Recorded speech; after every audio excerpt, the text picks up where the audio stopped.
नमस्कार दोस्तों, मेरा नाम है विमल सिंह। बालाजी स्टडी अड्डा में आपका स्वागत है। सीटेट 2021 में जो आपका 31 जनवरी को पेपर प्रस्तावित है, उसके लिए जैसे कि हम आपको प्रैक्टिस सेट करा रहे हैं, तो हिंदी के हमने इससे पहले 15 प्रश्न देखे थे 105 तक। यदि पिछला वाला वीडियो आपने नहीं देखा है, साइड में आई बटन में पिछला वाला वीडियो आपको मिल जाएगा। आज हम देखेंगे उसके आगे के बाकी बचे जो 15 प्रश्न हैं 106 से लेकर टोटल आपके 15 तक, यानी कि टोटल आपके 30 प्रश्न हिंदी के भी आपके समाप्त हो जाएंगे और ये आपका 8वां सेट जो है वो होगा। तो चलिए शुरू करते हैं आज के प्रश्न। और आज के जो प्रश्न हैं वो आप देखेंगे तो पेडागोजी सेक्शन के जो है आपको देखने को मिलेंगे। और इससे पहले के जो प्रश्न देखे थे उसमें पेडागोजी सेक्शन के भी थे, पर हमने 2 पैराग्राफ देखे थे जिसमें कविता पर आधारित प्रश्न थे, फिर गद्यांश पर आधारित प्रश्न थे। तो इससे आपको पूरा पैटर्न भी साथ में पता चलता है। तो चलिए शुरू करते हैं प्रश्न नंबर 106 से। प्रश्न आपका कह रहा है कि प्राथमिक स्तर पर, यानी कि जो प्राइमरी लेवल है उसको लेकर पूछा जा रहा है कि हिंदी भाषा सिखाने के लिए सबसे अधिक जरूरी क्या है। भाषा शिक्षक जो है उसका भाषा ज्ञान जरूरी है, कक्षा में रंगीन पाठ्य पुस्तकें जरूरी हैं, कक्षा में प्रिंट समृद्ध परिवेश जरूरी है, या फिर कक्षा में लिखित आकलन जरूरी है। तो आंसर की बात करते हैं तो देखिए, रंगीन पाठ्य पुस्तकें आपकी जरूरी हैं पर उतनी नहीं है। लिखित आकलन का इतना कोई कार्य नहीं होता प्राथमिक स्तर पर। भाषा शिक्षक का भाषा ज्ञान जरूरी है, पर प्राथमिक स्तर की यदि बात कर रहे हैं तो सबसे ज्यादा जरूरी होता है कक्षा में प्रिंट समृद्ध जो परिवेश होता है। क्योंकि जो छोटे बच्चे होते हैं, आप जितने भी प्राथमिक जो विद्यालय उसमें चले जाएंगे देखेंगे तो जो दीवारें होती हैं उनमें पहाड़ा हो गया, छोटा बड़ा से चीजें हो गई, तो वो सभी चीजें प्रिंट होती हैं। क्योंकि जो आसपास का वो परिवेश होता है उससे बच्चे और तीव्र गति से सीखते हैं, वहां उनके समक्ष चित्र उपस्थित रहते हैं, उससे अच्छे तरीके से सीखते हैं। यही लिए प्राथमिक स्तर पर यदि बात करेंगे तो तीसरा वाला आपका ऑप्शन सही हो जाएगा। पर प्राथमिक पर ना पूछे तो भाषा ज्ञान वाला ऑप्शन भी आपका सही है, आप टिक कर सकते हैं।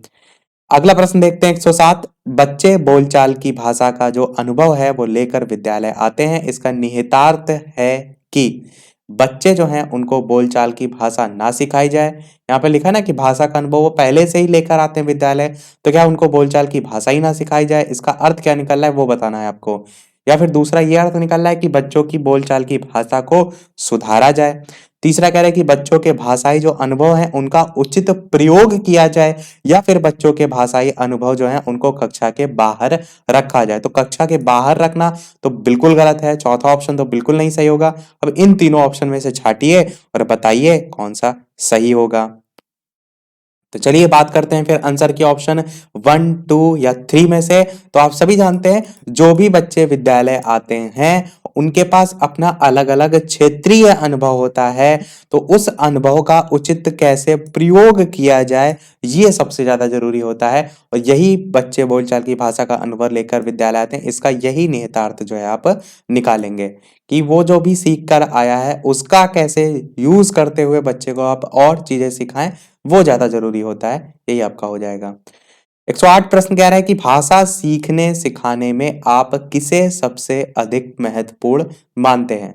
संज्ञानात्मक विकास को मानते हैं, सामाजिक अंतः क्रिया को मानते हैं, दृश्य श्रव्य सामग्री को मानते हैं, या फिर बाल साहित्य को मानते हैं? तो आपका ऑप्शन एबीसीडी में से कौन सा सही होगा? चलिए बात करते हैं फिर आंसर की। तो आपका ऑप्शन सामाजिक अंतः क्रिया जो है वो बिल्कुल सही हो जाएगा। यही सबसे ज्यादा महत्वपूर्ण रोल होता है, क्योंकि कोई भी बच्चा है आप देखते हैं जो समाज है उसमें या समाज के माध्यम से बच्चा बहुत जल्दी सीखता है। तो सीखने सिखाने में हम सबसे अधिक महत्वपूर्ण किसको रखेंगे? सामाजिक अंतः क्रिया को रखेंगे। 109 प्रश्न देखते हैं आपका इस साइड कि भाषा या हिंदी भाषा जो है वो शिक्षक का यह प्रयास होना चाहिए कि वे बच्चों की भाषा संबंधी जो सहज रचना शक्ति है उसको बढ़ने के अवसर दें। या फिर दूसरा आपका ऑप्शन है कि बच्चों की जो मातृभाषा है उसके स्थान पर हिंदी भाषा को ही कक्षा में स्थान दें। हिंदी भाषा शिक्षक का क्या प्रयास होना चाहिए ये पूछा गया है। तीसरा आपका कह रहा है कि बच्चों द्वारा जो मानक भाषा है उसका ही प्रयोग करने के लिए अवसर दें, या बच्चों को शिक्षाप्रद बाल साहित्य पढ़ने के लिए भरपूर अवसर दें। तो आपको बताना है कि जो हिंदी भाषा शिक्षक है उसका इनमें से क्या प्रयास होना चाहिए। ऑप्शन 1, 2, 3, 4 में से आपको छांटना है, बताना है कौन सा सही होगा। तो आंसर की बात करते हैं तो देखिए, मातृभाषा के स्थान पर यदि हिंदी भाषा को ही कक्षा में स्थान देगा तो ये तो कहीं ना कहीं गलत होगा। मातृभाषा को भी महत्व देना चाहिए। बच्चों द्वारा मानक भाषा का ही प्रयोग करने के लिए अवसर दे, तो ऐसा भी नहीं है। अन्य जो भाषा है उनको भी प्राथमिकता दे। बच्चों को शिक्षाप्रद बाल साहित्य पढ़ने के लिए भरपूर अवसर दे, तो यहाँ पर हिंदी भाषा शिक्षक की बात हो रही तो वो ऐसा नहीं करेगा।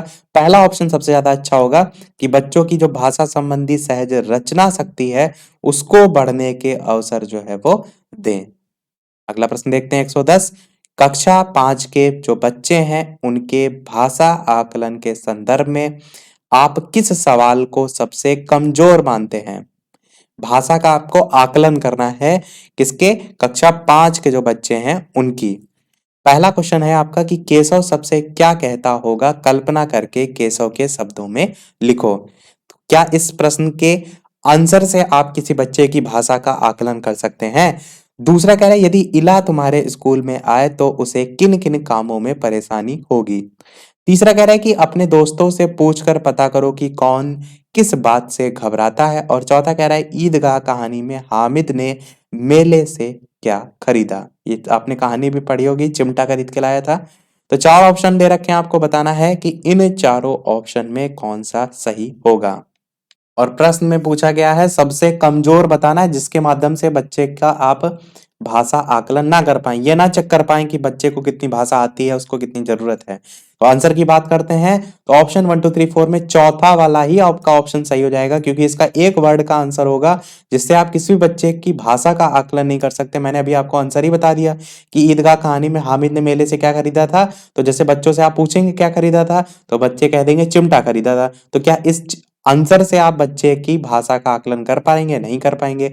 बाकी तीनों ऑप्शन जो दे रखे हैं इससे आप बिल्कुल कर सकते हैं, जिसमें बच्चे अलग अलग अपने विचारों को प्रकट करेंगे और अलग अलग बच्चे हैं उनके विचार अलग अलग होंगे और उससे आसानी से आप भाषा आकलन भी कर सकेंगे। अगला प्रश्न देखते हैं 111 कि डैश भाषा का अति महत्वपूर्ण प्रकार है? सुनना, अक्षर ज्ञान, संप्रेषण या लेखन। बताना है आपको ऑप्शन 1 2 3 4 में से कौन सा सही होगा, कि कौन सा इसमें से भाषा का अति महत्वपूर्ण प्रकार्य है। तो आपका ऑप्शन 1 2 3 4 में से कौन सा सही होगा? तो चलिए बात करते हैं आंसर की। आपका संप्रेषण जिसे हम कम्युनिकेशन कहते हैं, विचारों का आदान प्रदान जिसे हम कहते हैं, तो वही आपका हो जाएगा संप्रेषण भाषा का आपका अति महत्वपूर्ण प्रकार्य हो जाएगा। अगला प्रश्न देखते हैं 112। तो आपका अगला प्रश्न 112 कह रहा है कि सुनने और लिखने की जो कुशल उसका करने का सबसे अच्छा तरीका क्या होता है, ये आपको बताना है। कविता सुनना और शब्दशः लिखना, कविता सुनकर प्रश्नों के उत्तर लिखना, सुनी गई जो कहानी है उसको अपने शब्दों में लिखना, या फिर सुनी गई कहानी को शब्दशः लिखना। तो सुनने और लिखने की कुशलता का यदि आपको आकलन करना है तो उसका सबसे अच्छा तरीका इनमें से कौन सा होगा, ये आपको जो है वो बताना है। तो ऑप्शन 1 2 3 4 में से, तो चलिए बात करते हैं आंसर की। ऑप्शन 1 2 3 4 में से कौन सा सही होगा। तो सुनने और लिखने की कुशलता का आकलन करने का सबसे अच्छा तरीका यह होता है कि सुनी गई कोई कहानी हो उसको आपको अपने शब्दों में लिखना हो, जिसमें आप अपने विचारों को प्रकट करेंगे। तो सुनने और लिखने की कुशलता का आप आसानी से आकलन जो है उसमें कर सकते हैं। तो ये सबसे अच्छा तरीका होगा। अगला प्रश्न 113 देखते हैं कि सार्थक पढ़ते समय कभी कभी वाक्यों शब्दों की पुनरावृत्ति करता है, यह भाषाई व्यवहार दर्शाता है कि। तो चार ऑप्शन में पहला है कि वह पढ़ने में अधिक समय लेता है, वह अटक अटक कर ही पढ़ सकता है, वह समझ के साथ पढ़ने की कोशिश करता है, या उसे लंबे शब्दों को पढ़ने में कठिनाई होती है। तो आपको बताना है कि सार्थक एक यहाँ पर कोई व्यक्ति को ले लीजिए, लड़के को ले लीजिए, वो पढ़ते समय कभी कभी वाक्यों शब्दों की पुनरावृत्ति करता है। तो ये भाषाई व्यवहार किस प्रकार का दर्शा रहा है, कि वो पढ़ने में अधिक समय ले रहा है, या वो अटक अटक कर ही पढ़ सकता है, या वह समझ के साथ पढ़ने की कोशिश करता है, या उसे लंबे शब्दों को पढ़ने में कठिनाई होती है। तो ऑप्शन 1 2 3 4 में से कौन सा सही होगा, बात करते हैं आंसर की। तो आप क्या कहेंगे कि वो ना तो पढ़ने में अधिक समय लेता है और ना ही वो अटक अटक कर पढ़ता है। तो पहले दो तो ऑप्शन ऐसे ही कट जाएंगे। वह समझ के साथ पढ़ने की कोशिश कर रहा है, बिल्कुल हो सकता है, और उससे लंबे शब्दों को पढ़ने में कठिनाई होती है, ये आप नहीं लेंगे निगेटिव सेंस में। सार्थक पढ़ते समय कभी कभी वाक्यों शब्दों की अगर पुनरावृत्ति करता है तो इसका मतलब ये है कि वो समझ के साथ पढ़ने की कोशिश करता है। मैंने पहले भी आपको बताया है कि आपको हमेशा पॉजिटिव सेंस में ही बच्चे को रखना है। अगला 114 प्रश्न कह रहा है कि हिंदी भाषा में आकलन का उद्देश्य नहीं है। क्या इनमें से उद्देश्य नहीं होगा ये बताना है। पहला कह रहा है कि बच्चों की भाषा प्रगति जो है उसको अभिभावकों और अन्य शिक्षकों को बताना। दूसरा कह रहा है कि भाषा सीखने के संदर्भ में प्रत्येक बच्चे की विशेष आवश्यकता की पहचान करना। तीसरा कह रहा है कि भाषा सीखने सिखाने की जो प्रक्रिया है उसको उन्नत बनाना। और चौथा कह रहा है कि बच्चों की भाषा का जो त्रुटियां हैं उनकी ही पहचान करना। तो आपको बताना है क्या कि हिंदी भाषा में आकलन का उद्देश्य इनमें से कौन सा नहीं है। तो देखिए सबसे पहले तो आप ऑप्शन काट लीजिए। देखिए क्या क्या उद्देश्य में होते हैं। तो आवश्यकता जो विशेष आवश्यकता है उसकी पहचान करना तो होता है, बिल्कुल होता है। दूसरा देखेंगे तो भाषा सीखने सिखाने की प्रक्रिया को उन्नत बनाना बिल्कुल उद्देश्य होता है। भाषा जो बच्चे हैं उनकी त्रुटियों की ही पहचान करना, तो केवल त्रुटियों की ना कहकर कि त्रुटियों की तो पहचान होता है। पहले ऑप्शन को देखेंगे तो कह रहा है कि बच्चों की भाषा प्रगति जो है उनको अभिभावक और अन्य शिक्षकों को बताना। तो पहला ऑप्शन हिंदी भाषा में आकलन के संदर्भ में सही होगा कि आकलन कर रहे हैं तो आप सबको गाएंगे नहीं, अभिभावक या अन्य शिक्षकों को, परंतु जो त्रुटियां हैं उनकी पहचान अवश्य करेंगे ताकि आप आकलन कर सकें। तो चौथा ऑप्शन भी सही होगा, जबकि पहला यहाँ पर गलत होगा। जबकि उद्देश्य में यही पूछा गया था ना कौन सा उद्देश्य नहीं है, तो पहला उद्देश्य इनमें से आकलन के संबंध में नहीं है। अगला प्रश्न देखते हैं आपका 115। प्रश्न कह रहा है कि आपके विचार से प्राथमिक स्तर पर उत्कृष्ट लेखन कार्य का उदाहरण इनमें से कौन सा है। प्राथमिक स्तर पर पूछा गया है, पहली चीज ये ध्यान रखिएगा। उत्कृष्ट लेखन कार्य के संदर्भ में पूछा गया है, दूसरी याद रखिएगा। पहला ऑप्शन कह रहा है कि छुट्टियां कैसे मनाई इस विषय पर अनुच्छेद लिखना। दूसरा कह रहा है कि मेरे सपनों का भारत विषय पर अनुच्छेद लिखना। तीसरा कह रहा है कि पाठ्य पुस्तक से इतर कठिन शब्दों का श्रुत लेखन। और चौथा कह रहा है कि किसी आंखों देखी घटना का लिखित वर्णन करना। इस प्रकार से बताना है आपको कौन सा सही होगा। तो आंसर की बात करते हैं फिर ऑप्शन 1 2 3 4 में से। तो छुट्टियां कैसे मनाई इस पर उन्हें अनुच्छेद लिखने के संदर्भ में आप उत्कृष्ट लेखन कार्य को लेकर इतना अच्छा नहीं कहेंगे। मेरे सपनों का भारत विषय पर अनुच्छेद भी इतना नहीं होगा। पाठ्य पुस्तकों से इतर कठिन शब्दों का श्रुत लेखन भी नहीं होगा। पर किसी आंखों देखी घटना का जो लिखित वर्णन होगा ये सबसे अच्छा तरीका होगा। ये अगर आप करा रहे हैं तो इस विद्यार्थी को जो लेखन शैली है उनका ज्ञान आसानी से होगा। तो ये आपका चौथा वाला आपका ऑप्शन सही हो जाएगा। देखते हैं हमारा अगला प्रश्न जो है 116 कि भाषा सीखने के संदर्भ में कौन सा कथन सही है आपको बताना है अब। कि बच्चों में भाषा अर्जित करने की जन्मजात क्षमता होती है, बच्चों में भाषा अर्जित करने की जन्मजात क्षमता नहीं होती है, बच्चे विद्यालय आकर ही भाषा सीखते हैं, या बच्चे विभिन्न संचार माध्यमों से ही भाषा सीखते हैं। अच्छा प्रश्न है, बहुत अच्छा प्रश्न है। और ये सभी प्रश्न ही आपको नंबर सीटेट में दिलाते हैं जो आप अच्छे से अच्छे अंक जो है वो हासिल कर सकते हो। तो बताना है आपको भाषा सीखने के संदर्भ में कौन सा कथन यहाँ पर सही है। तो ऑप्शन 1 2 3 4 में से कौन सा सही होगा। बात करते हैं आंसर की। तो बच्चों में आप सभी जानते हैं भाषा अर्जित करने की जो क्षमता होती है वो जन्मजात होती है। नहीं होती तो आप ऐसे ही काट दीजिए तुरंत।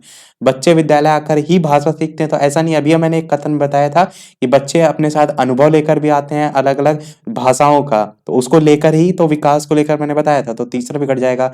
बच्चे विभिन्न संचार माध्यमों से ही भाषा सीखते हैं तो ऐसा नहीं है, और भी तो माध्यम होते हैं। तो आपका पहला ऑप्शन ही बिल्कुल सही हो जाएगा 116। 117 प्रश्न आपका मैंने पूछा था पिछले वाले प्रश्न में, यानी पिछले वाले जो प्रश्न कराए थे 15 उसमें, कि डिस्ग्राफिया से प्रभावित बच्चे जो हैं उनको मुख्य रूप से किसमें कठिनाई होती है। सुनने में, बोलने में, पढ़ने में, लिखने में। इस प्रकार से जो विकार है मैं पहले भी पढ़ा चुका हूँ, आपको वीडियो मिल जाएगा। इसमें डिस्ग्राफिया, डिसकैलकुलिया सारी चीजें मैंने बताई थी। तो चार ऑप्शन में बताना है आपको कौन सा सही होगा। डिस्ग्राफिया से प्रभावित जो बच्चे हैं उनको मुख्य रूप से किसमें कठिनाई होती है। और ट्रिक से मैंने बताया था कि आप जानते हैं डिस्ग्राफिया में ग्राफ आ रहा है तो ग्राफ आप बनाते हैं ना पेपर पे इस टाइप से अलग अलग, उसमें आप जो मात्रा दर्शाना चाह रहे हैं तो इस प्रकार से लिख रहे हैं ना, तो जो डिस्ग्राफिया होती है इसीलिए आपकी लिखने से संबंधित होती है। आपका चौथा वाला ऑप्शन बिल्कुल सही हो जाएगा। इसी प्रकार जैसे यहाँ पर कैलकुले, एक डिसकैलकुलिया आता है तो उसमें कैलकुले वर्ड आ रहा है जिससे आप कैलकुलेशन याद रख सकते हैं जो कि आपकी गणित से संबंधित है। मतलब कि आपको ट्रिक इसी से ही जोड़कर ही याद रखनी है ताकि किसी भी टाइप से प्रश्न आए आप जो है वो कर ले जाएं। और वीडियो पसंद आ रहा हो तो सभी लोग वीडियो को लाइक अवश्य कर दीजिएगा। आपके एक लाइक से मुझे मोटिवेशन मिलता है। इसी प्रकार अच्छे अच्छे प्रश्न मैं आपको आगे भी प्रैक्टिस जो है वो कराता रहूं। देखते हैं हमारा 118 प्रश्न कि प्राथमिक स्तर की हिंदी भाषा की जो पाठ्य पुस्तक है उसमें आप किसे सर्वाधिक महत्वपूर्ण मानते हैं? बहुत प्रसिद्ध जो लेखक की प्रसिद्ध रचनाएँ उनको आप मानते हैं? नैतिक मूल्य वाली जो कहानी कविताएँ हैं प्राथमिक स्तर को लेकर पूछा जा रहा है। आप सोचेंगे कि महत्वपूर्ण तो सभी हैं, हम इनमें से कैसे छाँटे? तो प्राथमिक स्तर की हिंदी भाषा के लिए पूछा जा रहा है। नैतिक मूल्य वाली कहानी कविताएँ, बहुतायत में दिए गए जो अभ्यास कार्य हैं वो, या हिंदी भाषा को विविध रूप देने वाली रचनाएँ? तो बताना है आपको इन चारों ऑप्शन में कौन-सा सही होगा। तो चलिए बात करते हैं आंसर की। तो आप सभी जानते हैं कि बहुत प्रसिद्ध लेखकों की रचनाएँ आप पढ़ाएँगे, बच्चा क्या प्राथमिक स्तर पर समझेगा? तो ऑप्शन को ऐसे ही काट दीजिए। नैतिक मूल्य वाली कहानी कविताएँ तो ज़रूरी हैं, परंतु प्राथमिक स्तर पर ना आप इसे रख करें और आगे देखते हैं कक्षा 6, 7, 8 में आपकी मोरल टीचिंग नाम से बहुत से प्राइवेट स्कूल में चलती है किताब, तो वहाँ पर आपका सही है, तो इसलिए ये ऑप्शन भी काट दीजिए। बहुतायत में दिए गए अभ्यास कार्य भी नहीं आपका ज़रूरी है। चौथा आपका ऑप्शन बिल्कुल सही हो जाएगा। हिंदी भाषा को विविध रूप देने वाली रचनाएँ, यही आपका जो है सबसे महत्वपूर्ण हो जाएगा।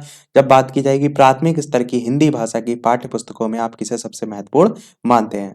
देखते हैं हमारा 119 प्रश्न, बहुभाषिक कक्षा में बच्चों की जो भाषाएँ हैं, वो संसाधन के रूप में कार्य कर सकती हैं, शिक्षक के लिए बेहद जटिल चुनौती हैं, या फिर आकलन की जो प्रक्रिया है उसको बाधित करती हैं, या फिर भाषा सीखने की प्रक्रिया को बाधित करती हैं। तो बताना है आपको बहुभाषिक कक्षा में बच्चों की जो भाषाएँ हैं, इन चारों ऑप्शन में कौन-सा सही होगा? बात करते हैं फिर आंसर की ऑप्शन 1, 2, 3, 4 में से। तो बहुभाषिक कक्षा में बच्चों की जो भाषाएँ हैं, आंसर की बात करें तो संसाधन के रूप में आपका कार्य कर सकते हैं। यही वाला आपका ऑप्शन पहला वाला सही हो जाएगा। देखते हैं हमारा अगला और इस वीडियो का लास्ट प्रश्न, और इसके बाद एक प्रश्न पूछेंगे हम आपसे भी।